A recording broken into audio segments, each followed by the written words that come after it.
I know you're here to learn about track presets in PreSonus Studio One. However, I'd first of all like to show you why you would use track presets. Now, in this example, this project has only got one main track, and that's the lead vocal track we can see here in green.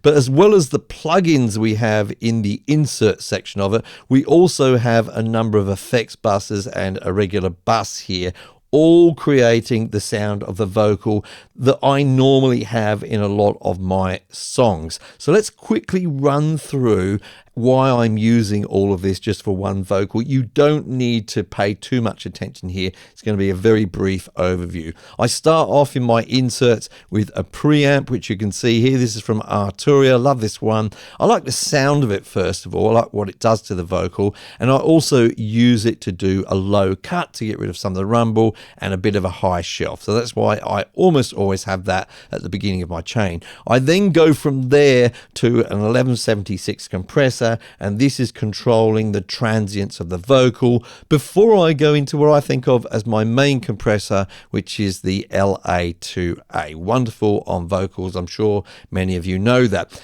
Then from there on, I will go into a de-esser to control the sibilants. Now, once I've done all that and I've got the basic vocal sound, I want to put it into some space. But before I go to the reverb, I actually like to use a short delay first off. So I send this off to this bus, which is for delay, and in that bus I usually have some kind of delay like this, which has just got one repeat. I like it in stereo, and a very short delay, 11 milliseconds happening there.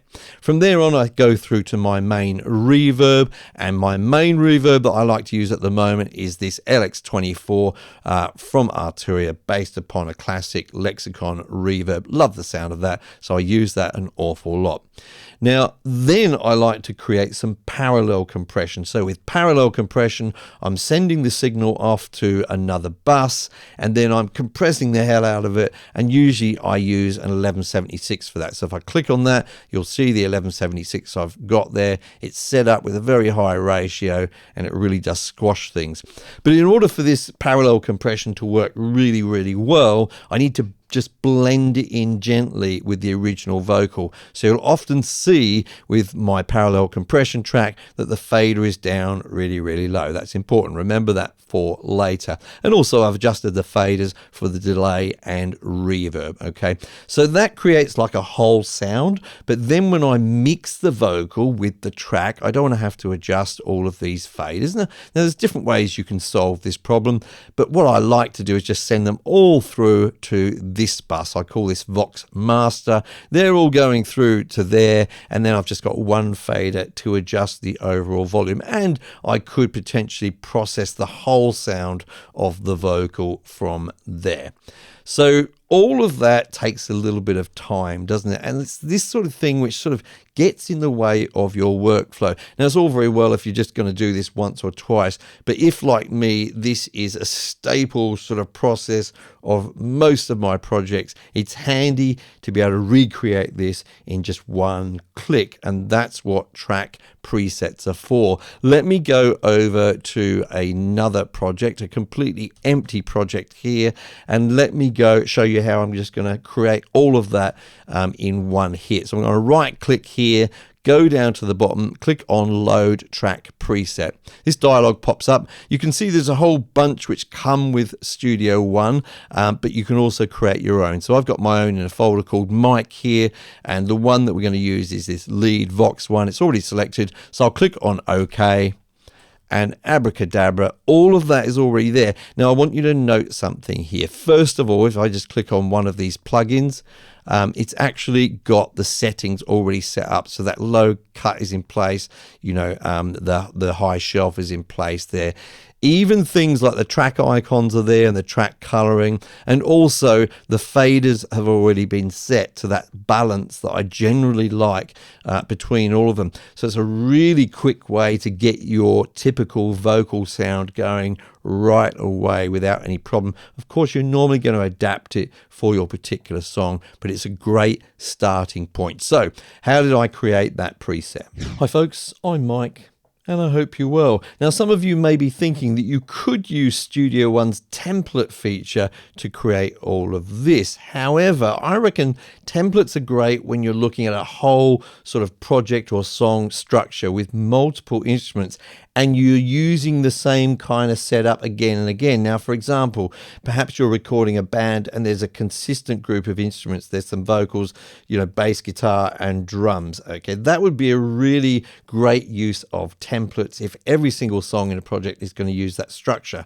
However, if like me, you're often creating projects and you really don't know which instruments are going to be in them, there's a different arrangement every time, then templates are not always that useful because you end up with a lot of things that you're not going to make use of. So that's where presets come in, because you can still speed up your workflow for common routing, for example, like I used with the vocals earlier, or maybe things like, a drum kit, things like that. That could be really useful as well. So that's where they're useful. So how do you create your own presets? Super easy. So let's go back to my example. I've got my vocal track here and the buses all set up as they are. I'm going to select all of these tracks now. Now in this case they're all together, so I can just select the first one and hold shift, and then that just grabs them all. However, if you've got other tracks already interspersed in between, then you can use Control or Command on Mac to select and deselect the tracks that you want to be included in the preset. So I've got all of those selected. Then I can go up to the track menu at the top here, click on that, and then go down to Store Track Preset.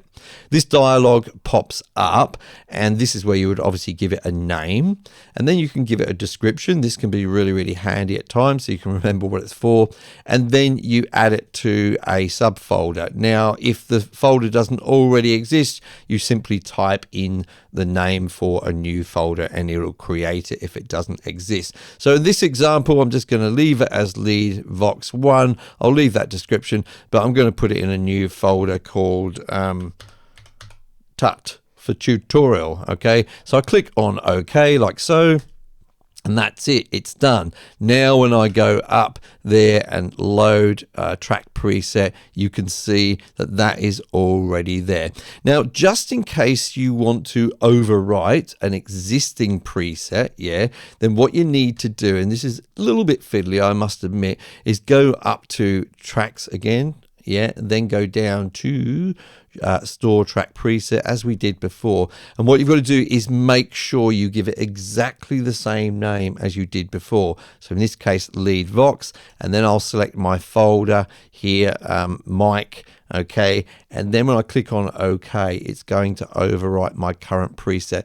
Now, a couple of things about this: it doesn't give you a warning about this, so if you don't want to overwrite a preset, it may be worth checking the names of your current presets first to make sure you don't overwrite something important. Okay, so that's exactly how you create presets. I'd encourage you to explore as well the current presets that are already available in Studio One. Now, this is only available with version 6 onwards. Okay, so if you're on a previous version, then you'll need to upgrade to version 6 to make use of this feature. Now, it's all very well learning new skills with tutorials like this, but for some of us, in fact all of us including me, we will sometimes come across technical issues that we need to solve, and a really great way to solve technical issues is to reach out to the community. Now, if you'd like to do that, I recommend you join my brand new Studio One Facebook group. There's a link for that in the description down below. I'd love to see you there, especially if you're a beginner at all of this stuff. You'll get some friendly answers there and hopefully just be able to move on with your project. Now, in this particular video, you saw me creating this vocal chain using a number of different buses and sort of effects buses. However, I could have just as easily have used the splitter function in Studio One. If you don't know about the splitter function in Studio One, then I highly recommend you watch this video right here.